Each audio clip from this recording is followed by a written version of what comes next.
on my newsletter inside my head. I've been dabbing in AI, let's call it that. I've been gardening AI tools since August, September last year.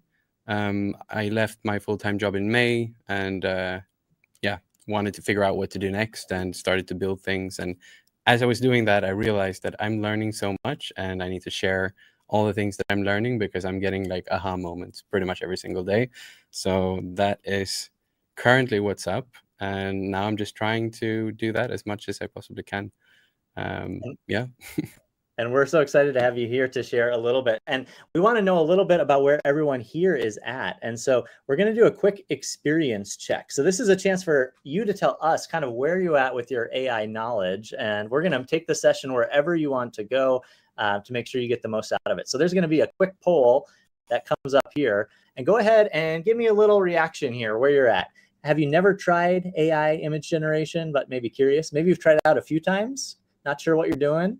Maybe you use it somewhat regularly, or you are a maestro like Linus and something that that you feel very comfortable with. So excited to see where our votes are at. The votes are rolling in. We got about 30 seconds left. I can't wait for all of those numbers. Use it almost every day, folks, to share some links in the chat. Feel free to give us your coolest images that you've created. About 20 seconds left. This is great. So right now we got 5 people who are brand new. We got 20 who have tried it out a few times, 11 who use it somewhat regularly.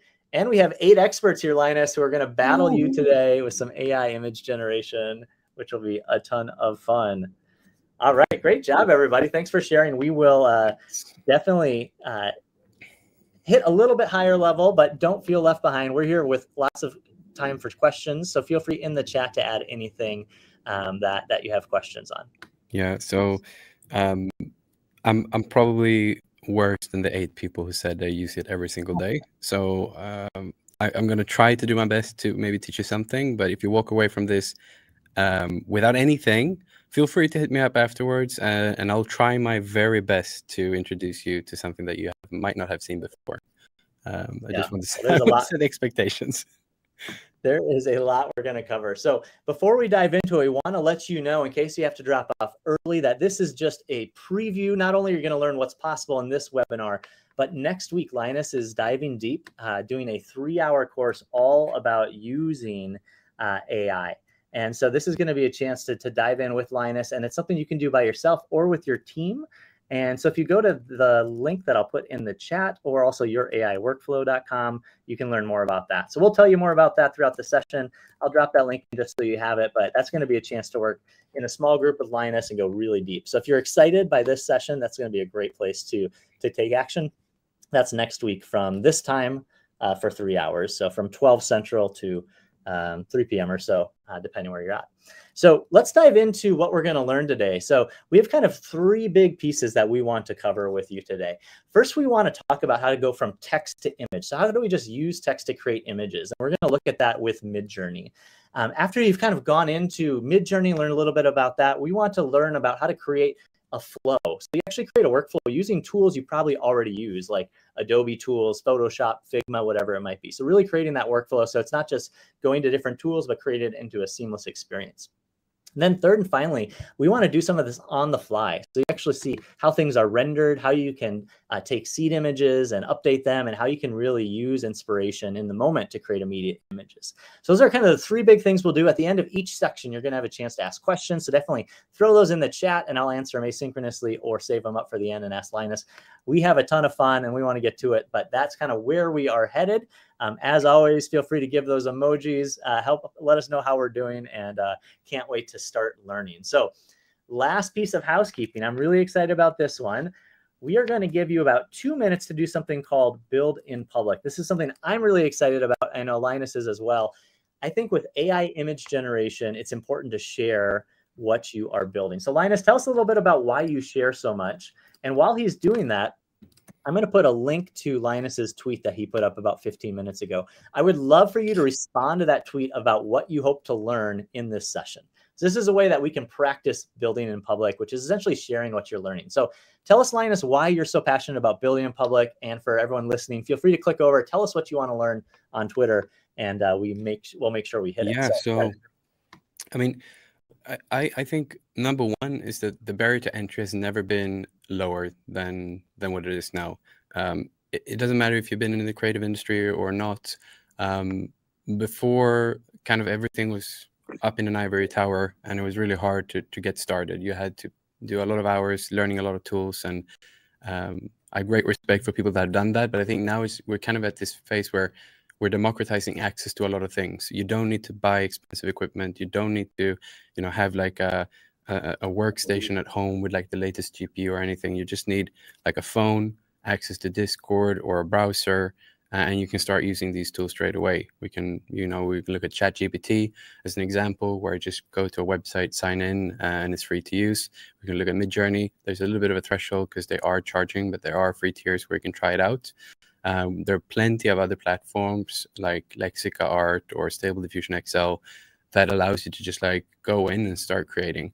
I think we're moving away from like the creative persons that have pen to paper skills, spend tens of thousands of hours to hone in their skills to be the only ones that have a seat at the table. I am definitely 100% sure that they will have the majority seat at the table still, because there's a lot of benefits to have if you do have that experience. But I think what's interesting is that we're opening up the floor for more people to participate. And if we think about it like on a global scale, probably about 2 to 3% are working as creatives or in some capacity being a creative person with influence. And if we can up that to like 10%, the amount of things that humanity can create is just going to be mind-boggling. And not just visual arts, like it's everything. So it's almost like the network effect. The more nodes of a network, the greater the impact it will have. So I think we're starting to see that with all these AI tools that are coming up, not just Midjourney. So I'm really passionate about like sharing and getting as many people as possible to understand these tools and get their feet wet and potentially their entire bodies just like jump straight in. Because like nothing worse than being left behind when there's a big paradigm shift in how we work. Even if this takes time, getting in early and just understanding like how these things work is going to put you in a very good position. And as we could see from the poll, a lot of people have tried the tools out, but I think it goes beyond just trying. It goes to the point where you figure out a way to use it, to leverage it, and like use it to your benefits. Yeah. Did you find the tweet? I found it. Yep. So I put it in the chat here. You can see it. We got some folks responding. So feel free to drop in your ideas on that tweet, and afterwards we'll respond as well to anyone who replies there. So that's a great way to kind of see Linus. Yeah, I would love to know what you're making, like what you want to do, and like your progress. And it's like really exciting to see people when they are starting out, but also when they're kind of spent some time and they're figuring new things out. So super excited to see whatever it is that you're making. That's great. And awesome stuff in the chat from Matthew. Thank you. We are going to dive into it. This is where we hand it over to Linus, and he's going to start by showing us a little bit using Midjourney and how we can go from text to images. So he's going to share his screen. Couple points of clarification. If you get stuck or you're not sure how to build or start accounts like Midjourney, we're going to cover all that in the course. So you can definitely dive in there, or reach out to Linus on Twitter afterwards. He's a great help and a great mentor online. So yeah, I'm just going to make sure that I'm sharing the right thing. Hold your horses, everyone. Yeah, okay, good to go. And if you're just joining us, feel free to tell us where you're calling in from, and make sure you know the chat button's on the left, and you can also post GIFs as well as chats. And there we go. We got your Figma. We are here, right? Yep. Everyone sees me zooming in and out. Good. Yeah. All right. So we will start with a little quick intro just for the people that don't know anything. So we're not going to have to go through and read all of this. We'll share a link to this afterwards, so you can like look at this at your own pace. But basically, Midjourney, it's a browser-based or Discord-based place where you can like create images. And there are some basics to how an image is created. So when you're in Discord, we'll see this later in here. Basically, a prompt consists of 3 parts, and those parts could be equally simple or equally complicated. Basically, the first part, if you want to prompt with images, this is called image prompting. Then you have an image URL. And then what's normally happening is there is no image URL present. There's only a text prompt. And followed is parameters. And parameters are a quick way to do settings inside of Midjourney. So Midjourney is in this kind of flux situation where it's currently only available through Discord, but they are working furiously towards having like an open platform, a web-based system with a nice user interface. And hopefully that will launch soon. We don't know exactly when, but finger on the pulse is like another few weeks. It is in beta or alpha, and some people have access to it. I've had the benefits of trying it out. I think it's a light years ahead of using Discord. But this prompt structure is good. Like put this on your memory, and everyone has probably, if you're not new, you know that already. And there are some settings inside of Midjourney, and I like to use my kind of basic settings where I start every single time. So I'm using 5.1. I don't use RAW as default. I usually put like style medium, but sometimes I even put style high as my kind of go-to mode. And I'm in fast mode. So, fast mode basically is fast. And then you have something called relax mode, which you can put on if you go to bed, but you cannot queue that many jobs. So it depends on how you're using it. Some people love using it on slow mode because they're burning up their fast hours so fast. And basically, that's just like a quick intro to Midjourney. Today, we will look at like a simple building block structure on how to prompt. So many of you might already use this. So on the left here, we have like categories, and these categories are not set in stone. This could be anything. But it's very common that you use something around, subject or acting or style or place or color or mood. For the sake of this demonstration, we're basically going to go through subject, acting, style, place, time of day, and some photographic equipment. This is called many things. I like to call it dynamic prompting because it's dynamic. It goes by many names. You might have heard, other things. The way that I look at this is like Lego bricks that are interchangeable, and the order is also interchangeable. There are different ways to think about like how Midjourney kind of decides what's more important than other. So for example, things that comes early in the process, like early in your prompt, it will have more like score when it gets interpreted by the model, like the clip model. So you want to try to organize your prompt in a way that makes sense. So the things that are really important are in the beginning of your prompt. So these building blocks, they could be like removed, or you can add, completely go one word if you want to. But it's interesting. It opens up your mindset a bit to try to go step by step and iterate and reverse your process or go forward. And also there's no right and wrong. What's also cool with this is that you can utilize other tools. Like you could utilize ChatGPT to give it the structure, and then kind of like have you and ChatGPT go back and forth on how to like improve. Just a quick little like what is what. So a subject is basically what's in the foreground and in focus. Acting could be like what's going on. Like if you have a human model or an object, you want to try to describe what's going on with that subject. And the style, if we're talking about like fashion or photography, like portraits, could be what they're wearing, could be different styles, could be different film mixes. Really depends. It's up to you. A lot of creativity goes into style. Place is interesting in the way that we can like basically tell Midjourney any location, and it will more or less interpret that location. It could be like on the moon, it could be on Mars, it could be underwater, it could be in the desert, it could be in a city, it could be pretty much anywhere, even places that do not exist. And it will try its best to kind of make it up. And a place is also, it doesn't have to be like a physical place. It could be, you could use it to kind of like make artistic choices.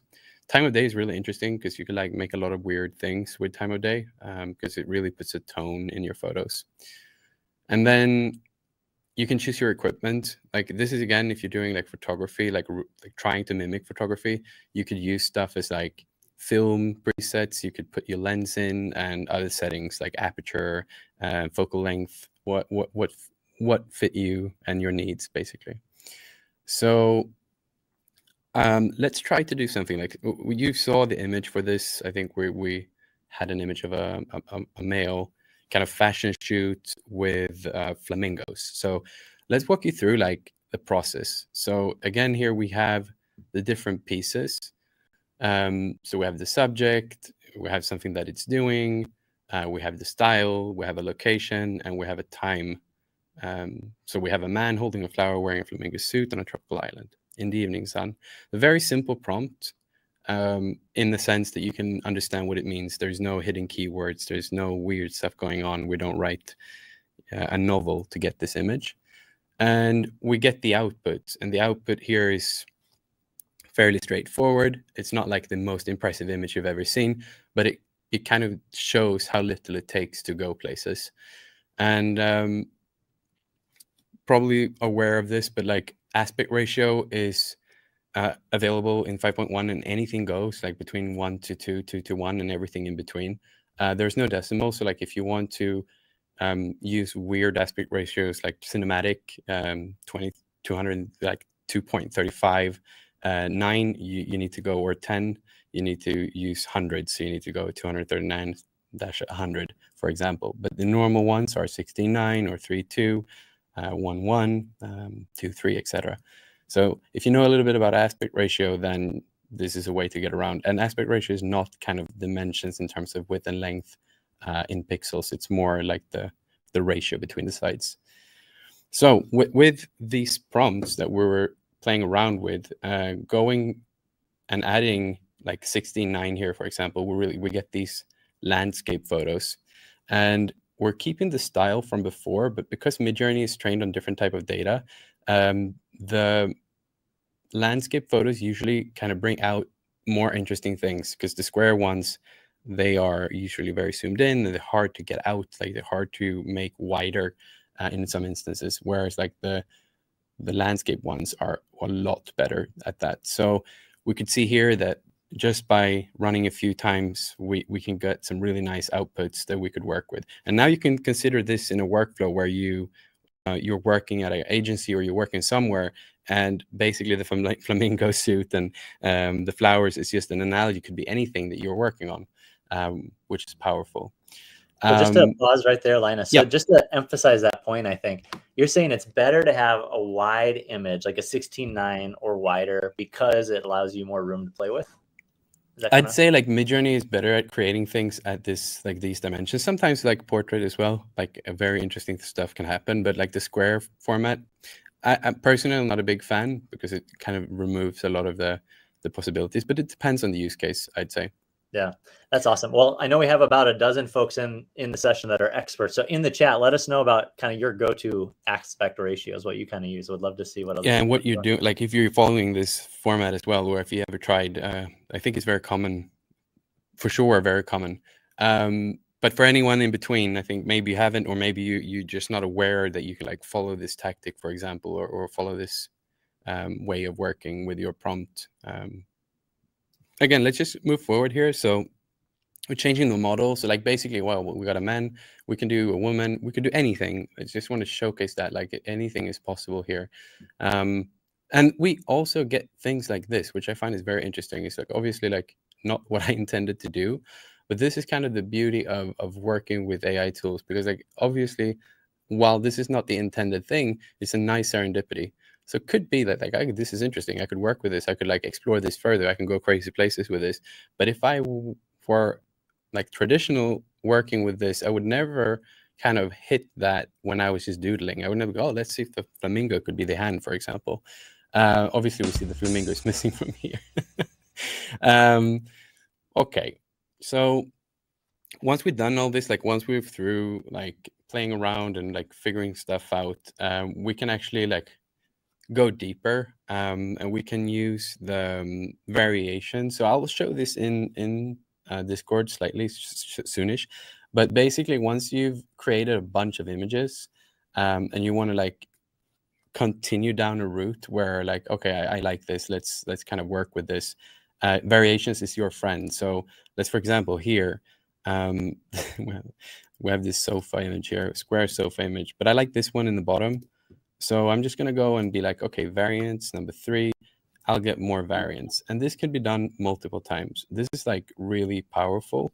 And especially if you're working with outputs that you're going to like do work with later. If you're going to do client work where you're going to like propose it internally, it's really something. And just to jump back real quick, for anyone who is newer, that was Midjourney in Discord. Yes, we will be here a bit later. We will do things here in a bit.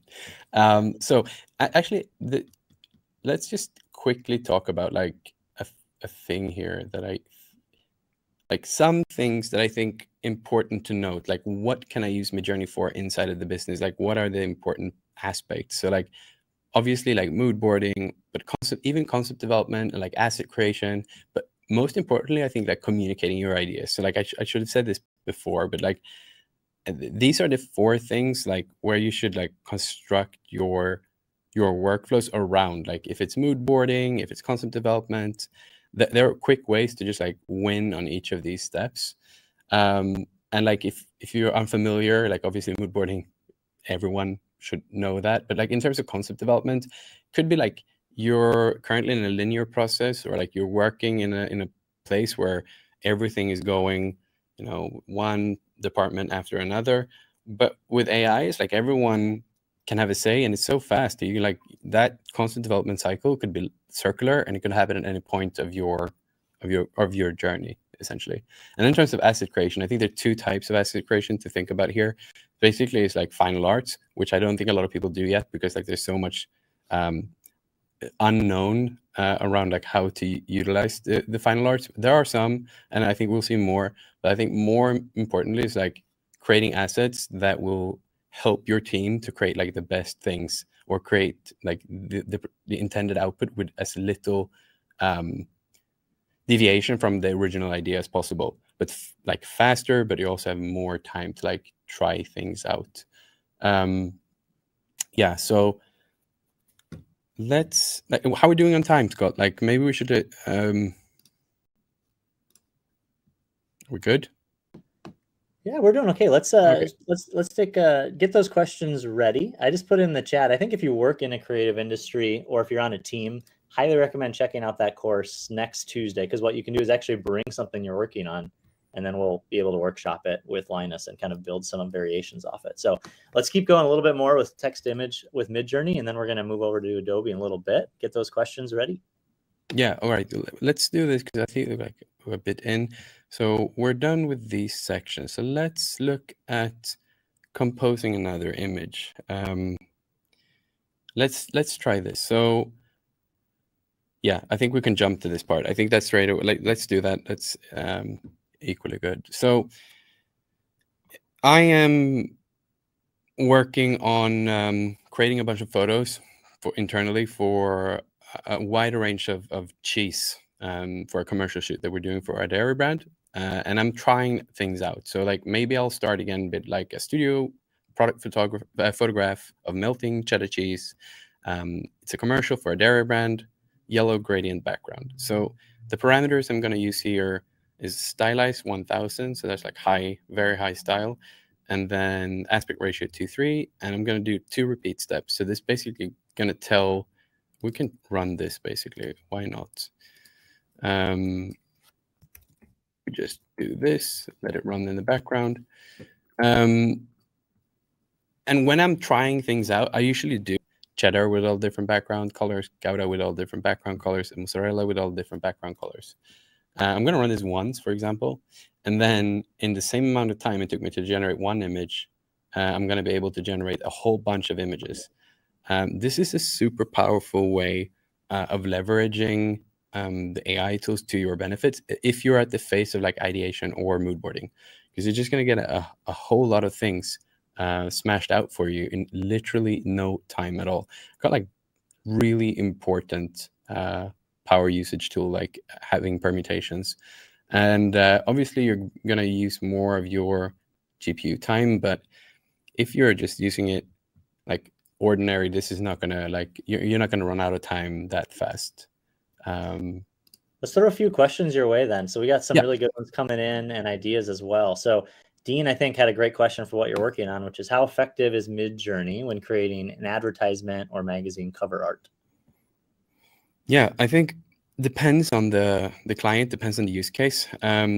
Could be extremely effective to generate a whole bunch of ideas that, like, normal pathways would just be excruciating, like, slow, or your ad department or your arts department might go and be like, we don't have the bandwidth to do more in 2 directions, for example.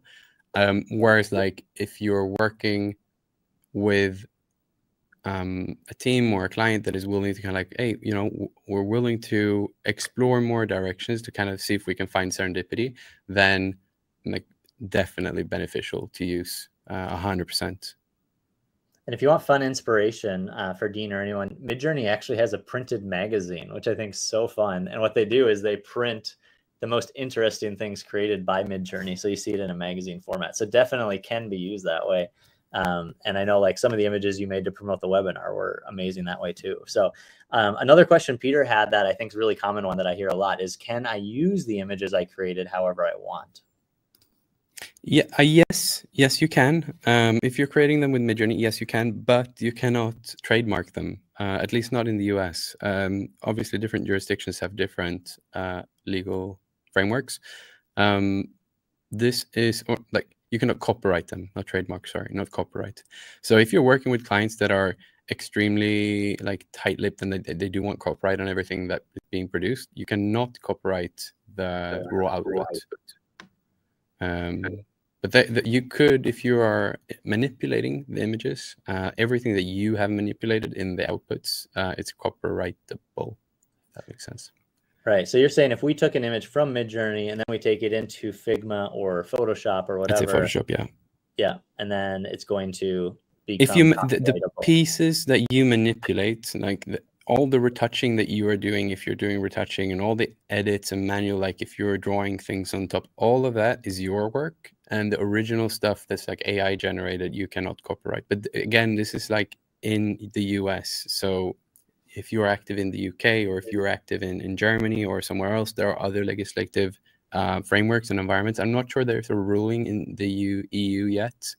And obviously the EU is also a bunch of jurisdictions. So I don't know. So supportive of tech, though. You know, they're just really open-minded. They don't like regulation very much in the EU, I'm sure.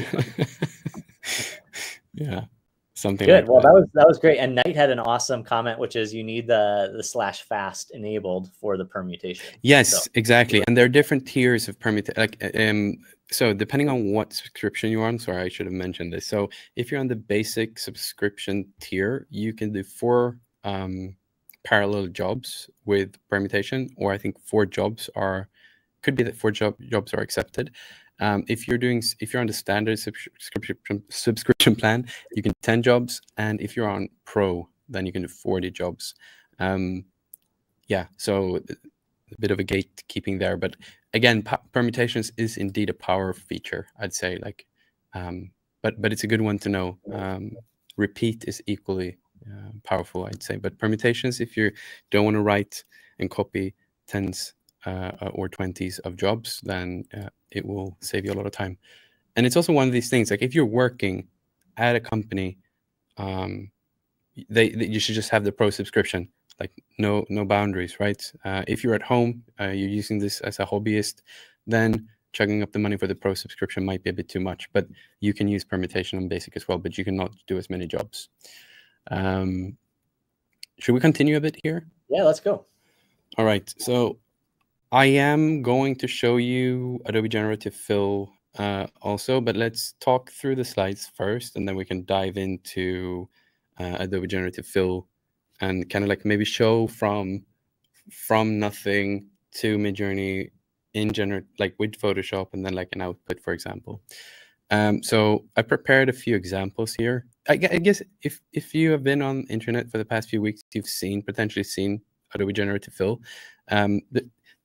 It's not groundbreaking to the point where this wasn't possible before, but the fact that it's in Photoshop and it's a bit nicer than, let's say, DALL-E 2 out and in painting.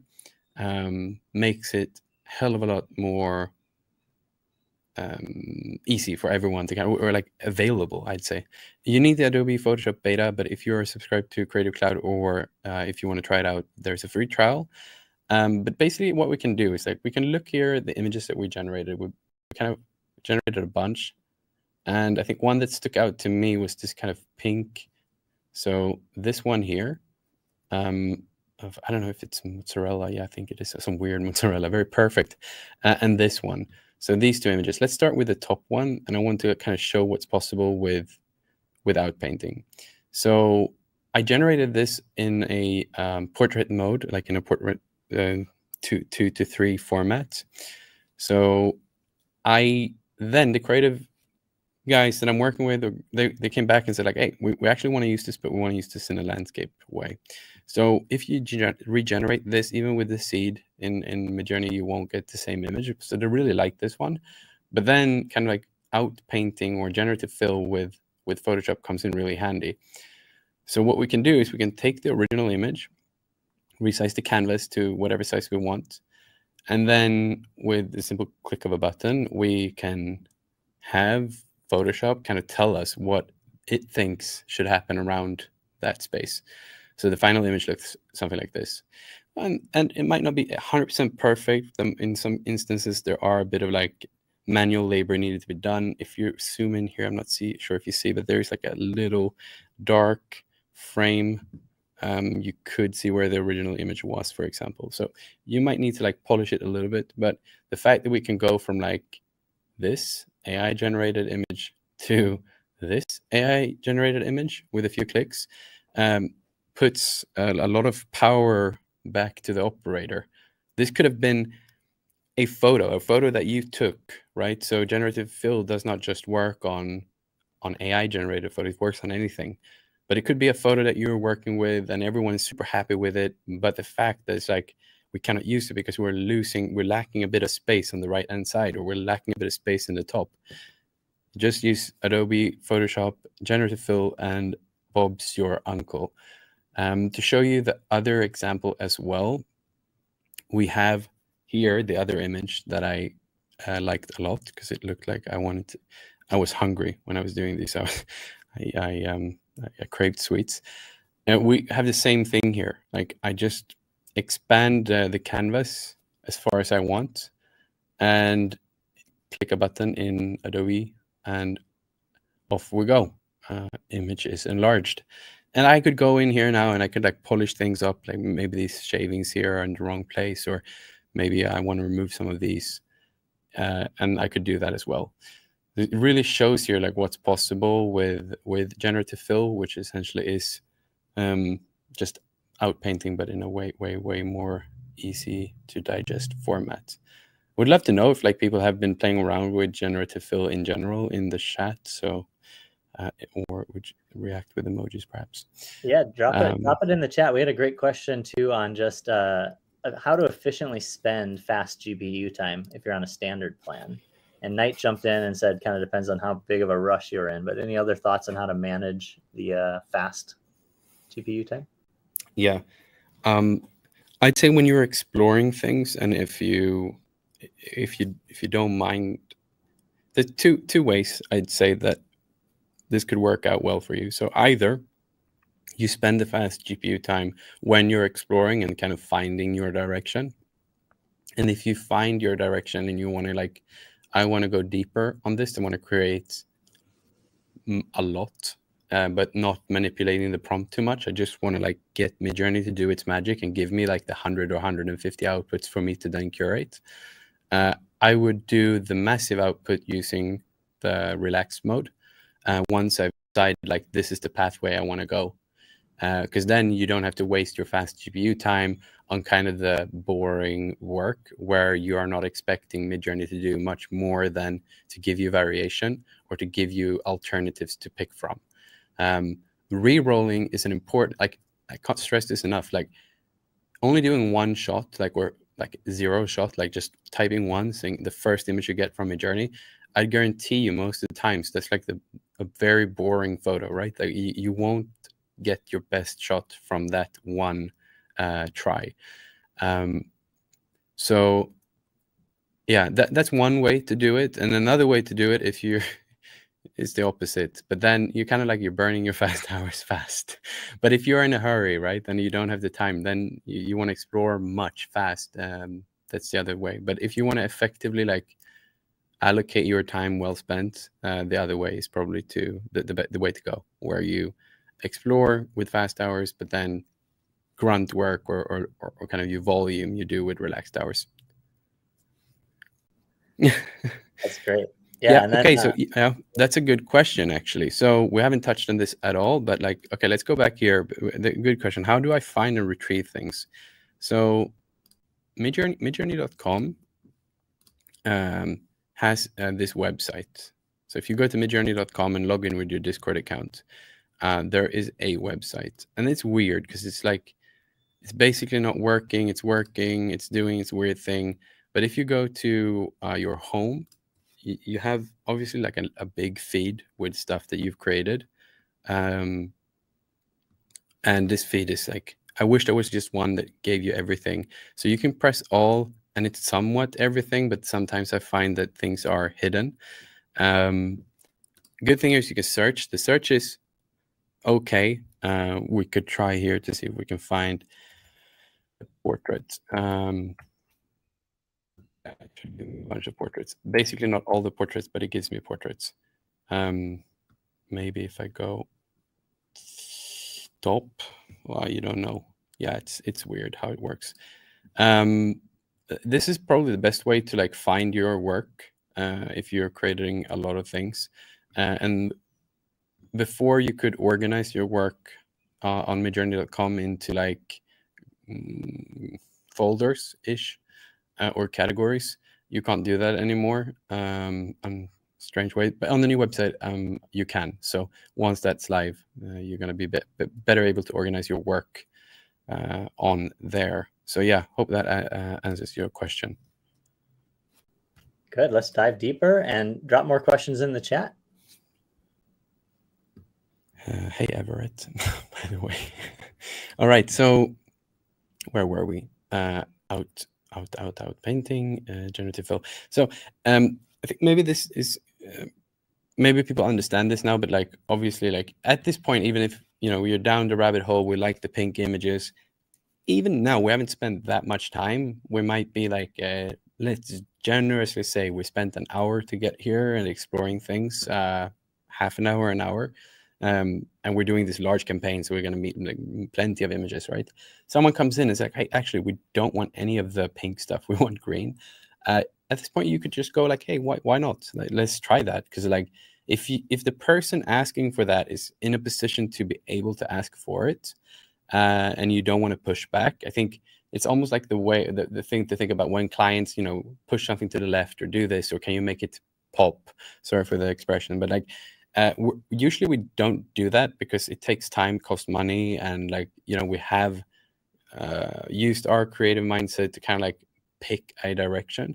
But what I've learned through almost 20 years in the creative industry is that like most cool things happen when you are kind of leaning into serendipity, combining serendipity with your skills. And people say weird things. Usually they say things because the best intents. And I think AI is putting us in a position where we are able to appreciate that without having to go and sigh and go, oh, I hate that person or client right now because they don't trust my ability to pick or do work. But here, for example, by exploring now all of a sudden this green avenue, there's plenty of really interesting things coming up, right? And it didn't take that long. I think I generated all these images in like a few minutes. And tell me any other tool where you could do this, like literally, even a search, like even if you go on like any platform that is like your inspiration tool, where you like put all your own work and others' work and just use it as like an endless mood board. This is not possible, because the things that you would ask for, there would be like a few things that would align, but the rest would be very different, or they will go into different avenues. So again, this is super powerful. And this really caught my eye this I don't even know what it is. It looks like a marshmallow, but it's like some sort of cheese.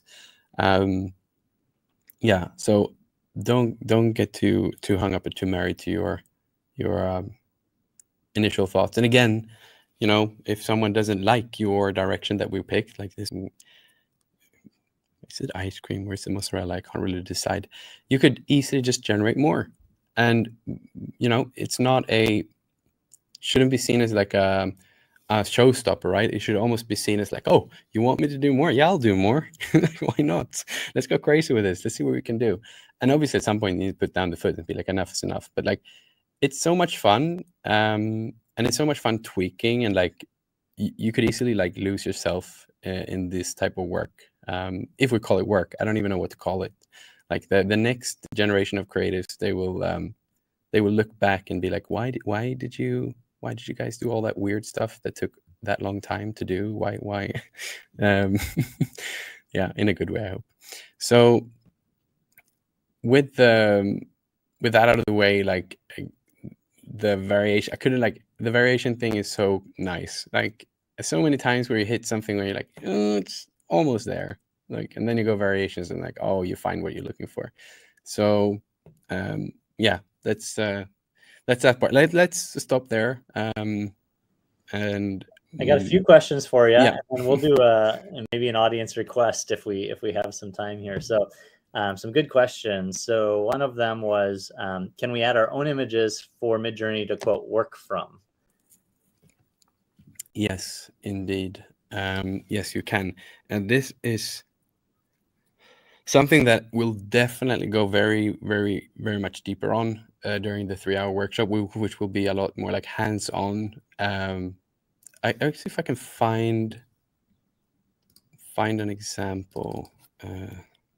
And while he pulls that up, we had a good question about, does it work for video as well? And the best tool I've seen for video is Runway ML, which is a generative video tool, but I'd say like really early. I don't think it's ready for commercial stuff yet, but it's getting closer. So yeah, Runway for sure is, yeah, it's cool. Gen 2 is cool. Text to video there works okay-ish. But yeah, it has a bit to go before we hit these type of levels. So this is actually done from, like, a friend of mine is an interior designer, and she wanted to she wanted to see what was possible with Midjourney.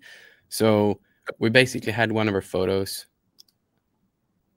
this one, and we worked with that and added a text prompt. So if we look at this in its entirety, we'll get something like this. We have a URL link to that image. So we're just going to see how that looks. This is just the image that we've uploaded. And then we add a text prompt. And in this case, we're just adding an aspect ratio. So when we were playing around with this, it's like, what's quite interesting that you could like create endless loops and varieties and weird artifacts and strange kind of setups from your images. And I think what's more important, if you look at other tools that are better suited for training your own stuff. So for example, if you're using Stable Diffusion, you could train your own, like you can fine tune your own model based on like corpus of your work. So let's say you are a 3D artist and you have 1,000, 5,000, 1,000 images. You could locally train, like not uploading to some server and giving you stuff away, but like locally train on a device with a GPU, and then have a version of Stable Diffusion that you could prompt against, and it would kind of be fine-tuned in your style. It will still be like artifacts. There will still be like things that you would never do as a designer, either 3D or photographer, but still gives you kind of superpowers to just spit out work that is closer to you. Let's say 75 or 80% of your clone, and then you still have to like spend time refining. Yep, that's great. We had a question on best ways to upscale. So people were sharing different tools. Curious how you do that. You upscale Midjourney, other third-party platforms? Yeah, so a few ways. Maybe I should. There's a few ways. What should we show?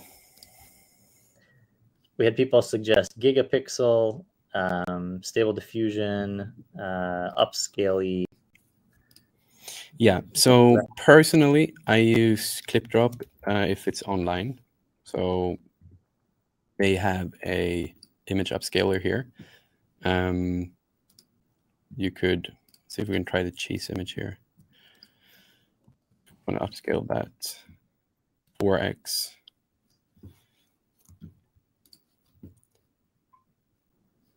Did we lose it? Oh, we might have lost it. That's not great. What happened? What happened, cheese image? Let's try again. Oh, it was done. Okay, sorry, it's here. My bad. See results. Here we go. So it might not even be visible here, but this obviously upscaled this quite a lot. Yeah, can I zoom in a bit more? No, this is max.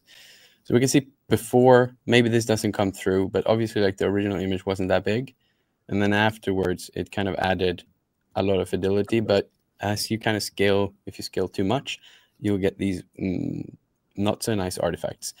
I also use Pixelmator Pro for Mac. If you're on Mac, it's a native application for Mac. Pixelmator Pro has like a one-time price, but then you can use the upscaler infinitely. And it's utilizing your on-device chip. So if you have the M1 or M2 chip, then it's really fast and you can go crazy. You can like go from an MJ original output to 20,000 by 20,000 pixels without like getting too much distortion. So I would recommend that. And then there are, is it Gigapixel as a nice upscaler as well. Perfect.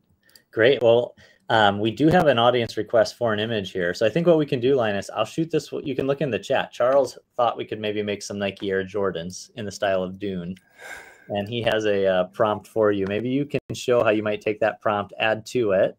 And while you're doing that, I'll just click ahead and remind folks of the course coming up, which we're really excited about next week. So we're going to dive in for 3 hours and build the entire flow. So basically, what are these tools you need, like the upskillers? How are you going to use seed images by uploading your own? How do you really make this into a process that an agency or creative could do over and over in a scalable way? So I'm going to go ahead and put that chat in the link. We would love to have you come do that. Let's start without aspect ratio, see where we are. We're just going to have this run. And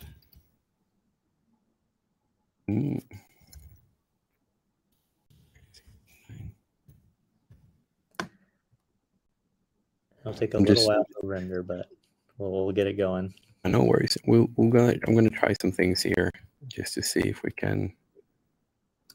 We're starting to get some interesting.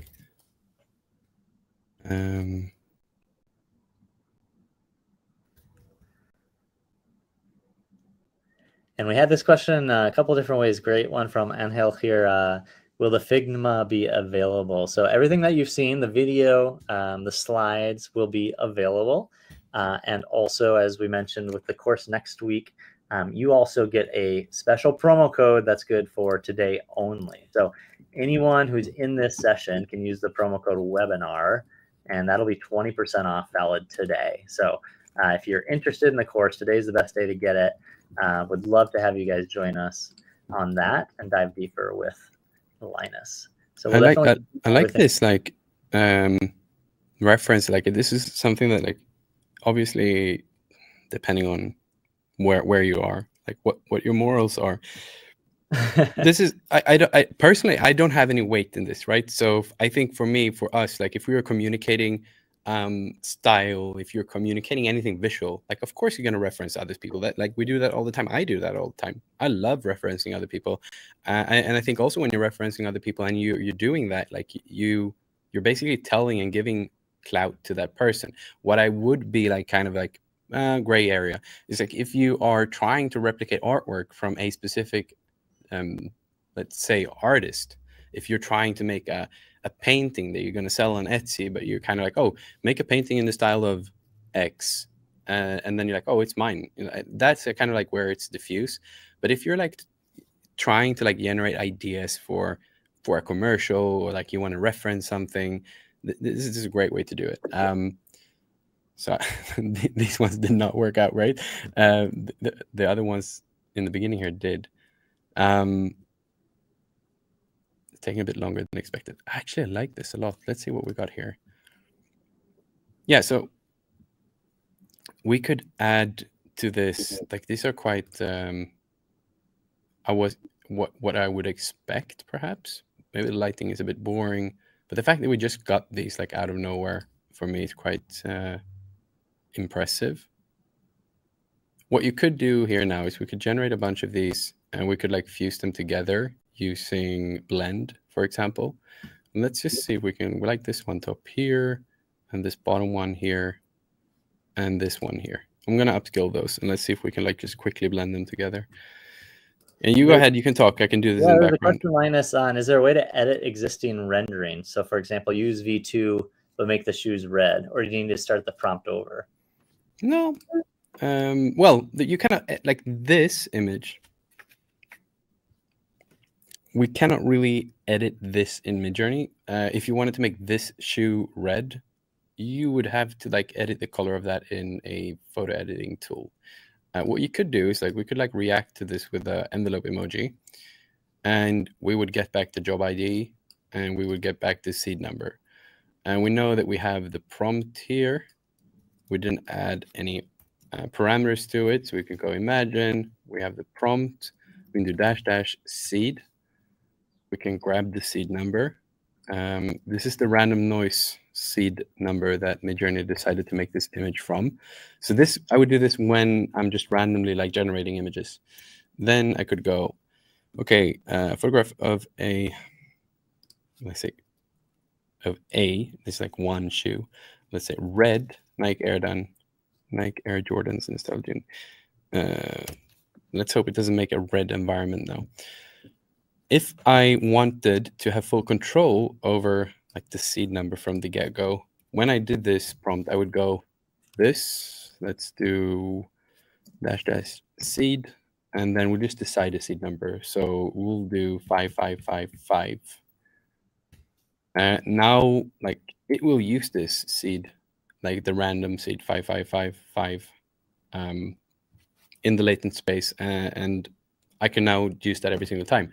And if I'm looking around, I might go like, well, what if I use the noise 6666 or 88888, or, you know, there could be things there. So like the random generator that you get from like just putting in a prompt and then have it randomly generate, that's one thing. But then like manually selecting, it's another. So what should be interesting here is that like if we have the same seed, and if we're trying to manipulate some things in the image should be relatively similar to what we had before. We shouldn't get like a complete set of different shoes like we had up here. Yeah. So originally we had like this one, they're all kind of like different.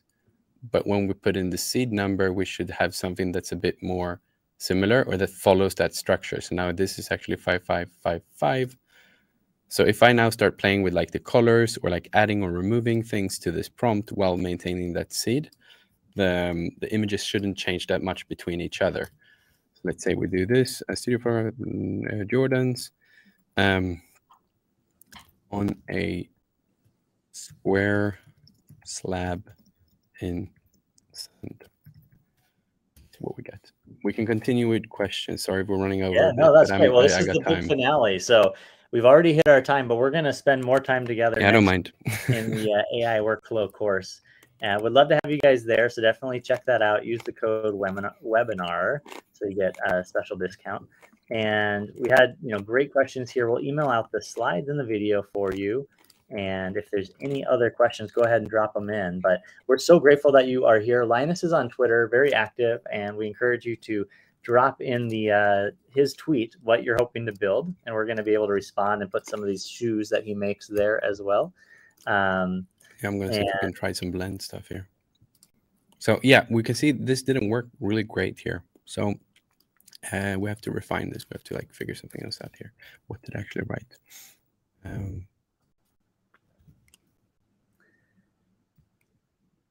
That's good. Well, we'll keep tweaking. So if any of you need to go, I know we've hit the end of our time. This is the big finale. We will hopefully do future sessions. I know some of you mentioned you have a conflict next week during the course.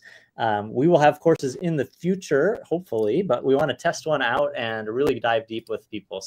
So jump in there and we will email all the resources out. Any final thoughts, Linus, before people jump out while we kind of continue working? Ooh, are you leaving? Don't leave. Well, sorry. So I get lost in this now. Did we finish this part? Yes, we did. Did I have anything else here? I wanted to just like show like something abstract, for example. Like this is only one little thing here where we looked at some realistic stuff, but you can imagine like in your day-to-day work, you might be doing creatives for anything from blog posts to newsletters to whatever. Like you might do a lot of things, and you can create a lot of really abstract things as well. So like well I talked briefly about like two things today, like real photography-esque things, and also like objects, like in this case we touched on cheese, like food. There's plenty, like obviously everything is possible. Like I've yet come across a lot of things that are not possible. I think there are a few jokes. We can't do braces, like teeth braces. We can't do hammers. There's a bunch of things that people are trying to like, oh, why can't Midjourney do this? And these are obviously just like memes, and probably in the future we will be able to do those without any problems. Just like hands was impossible like 4 months ago, they're not so impossible today. I'm going to continue to this. I'm going to post on Twitter once I crack this. I really want this shoe to stand on a piece of marble in the desert. You can see I'm getting it on a slightly different. Maybe it's the studio photography thing that works this. I'll play around with it. Sorry, I couldn't like surprise you. That's okay. I turned on the soundboard, so go ahead and give Linus whatever sound you think best represents how he did today. Be kind. He's Swedish and very shy. But feel free to give him a little there we go. Awesome. I'd love to beat it out, Everett, with like the green hammers there. I know we tried. It's really hard. The so soundboard funny. is behind the React button, and then there's like a tab soundboard. There we go. We found it. Yeah. Well, we've had a ton of fun hanging out with you all, and we look forward to sending this out. It'll probably come from me, Scott Meyer. So excited to connect. Linus, we'll see you on Twitter. For everyone else, thanks for being here. Thank you so much. Smooth.